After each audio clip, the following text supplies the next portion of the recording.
South ఇండియాలోనే biggest sorry store మన Varahi silks మన విజయవాడ ఎంజీ రోడ్ లో డిసెంబర్ 4వ తారీఖున ఘన ప్రారంభం.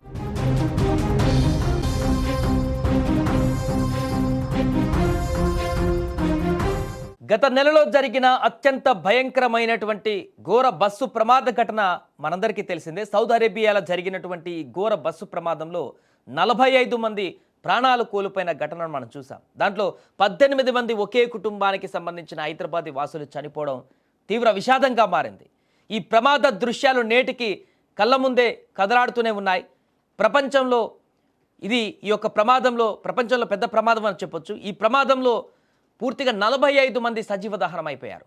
చనిపోయిన వారందరూ కూడా హైదరాబాద్ వాసులు కావడంతో నగరంలో తీవ్ర విషాద ఛాయలు అలుముకున్నాయి. అయితే ఈ ప్రమాదం నుంచి మహమ్మద్ అబ్దుల్ షోయబ్ అనేటువంటి యువకుడు ఒక్కడే ప్రాణాలతో బయటపడ్డాడు. తీవ్ర గాయాల పాలైనటువంటి అతడు సౌదీలోనే చికిత్స పొందిన అనంతరం నిన్న హైదరాబాద్కు చేరుకున్నాడు. ఈ సందర్భంగా ప్రమాదం ఎలా జరిగింది, ప్రమాదం జరిగినప్పుడు ఏం జరిగింది, అసలు అతను ఎలా తప్పించుకోగలిగాడు అనేటువంటి పూర్తి వివరాలను కూడా ఆయన వివరించడంతో అసలు విషయం ఈ ప్రమాదానికి సంబంధించింది బయటకు వచ్చింది.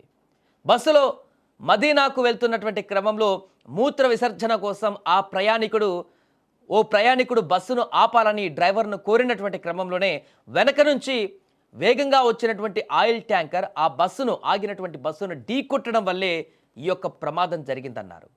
అయితే వెంటనే బస్సుకు మంటలు అంటుకోవడంతో కిటికీలో నుంచి దూకినట్లుగా షోయబ్ చెప్పారు.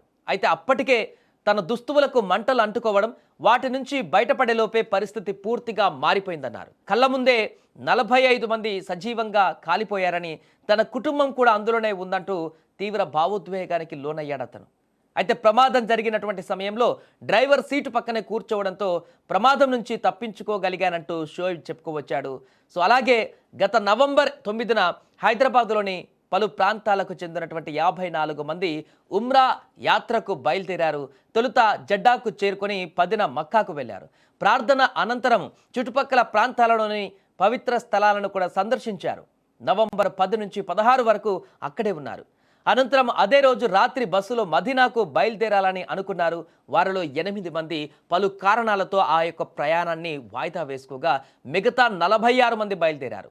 అర్ధరాత్రి దాటాక 1:30 సమయంలో, అంటే సౌదీ టైం ప్రకారం చూస్తే అక్కడ 11 అవుతుంది రాత్రి, మదీనాకు 25 కిలోమీటర్ల దూరంలో బస్సును డీజిల్ ట్యాంకర్ ఢీకొనడంతో క్షణాల్లోనే మంటలు వ్యాపించి అందులోని వారంతా కూడా పూర్తిగా సజీవ దహనమయ్యారు. ఈ ప్రమాదంలో నుంచి బయటపడ్డాడు ఈ షోయబ్ అనేటువంటి వ్యక్తి.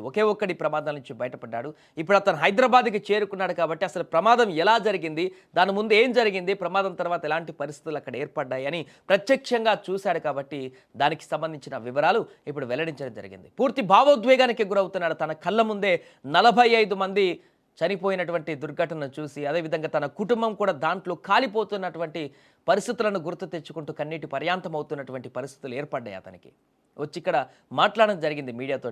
ఆ యొక్క ఘోరమైనటువంటి దుర్ఘటన ఇంకా పగోని కూడా ఎవరికి రాకూడదు ఇలాంటి సిచ్యువేషన్ అంటూ కూడా ఆయన భావోద్వేగానికి గురయ్యాడు.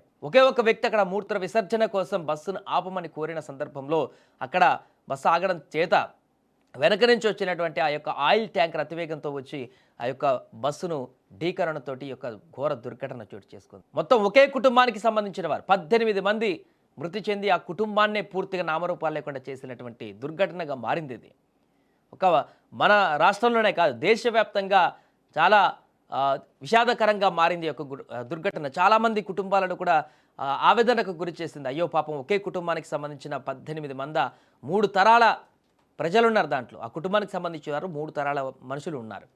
మొత్తం తరమే గల్లంత అయిపోయింది. అయ్యో ఇలాంటి కష్టం ఎవరికి రాకూడదు అని చెప్పేసి చాలామంది బాధపడుతున్నటువంటి పరిస్థితులు కూడా అప్పుడు చూసాం. ఇప్పుడు తాజాగా ఈ యొక్క ఘటనకు సంబంధించిన పూర్తి వివరాలు కూడా అక్కడ ఈ యొక్క ఘటనలో బతికి బట్టగట్టినటువంటి ఆ షోయబ్ అనేటువంటి వ్యక్తి చెప్తుంటే అక్కడున్న వారందరూ కూడా కన్నీళ్ళు ఆగడం లేదు. అయ్యో ఇంత దారుణమైనటువంటి ప్రమాదంలో నువ్వు అక్కడ ప్రత్యక్షంగా చూసావంటే నీ మనసు ఎంత కలత చెంది ఉంటుందో, నీ హృదయం ఎంత గాయపడి ఉంటుందో అని చెప్పేసి అతనికి కూడా మద్దతుగా బాసటగా నిలుస్తున్నారు. ధైర్యంగా ఉండాలంటూ కూడా అతనికి చెప్తున్నారు. నువ్వైనా ధైర్యంగా ఉండాలని చెప్పేసి. ఏదేమైనా కూడా ఘోర దుర్ఘటనకు సంబంధించి షోయబ్ చెప్పినటువంటి విషయాలు ఇప్పుడు వైరల్గా మారాయి.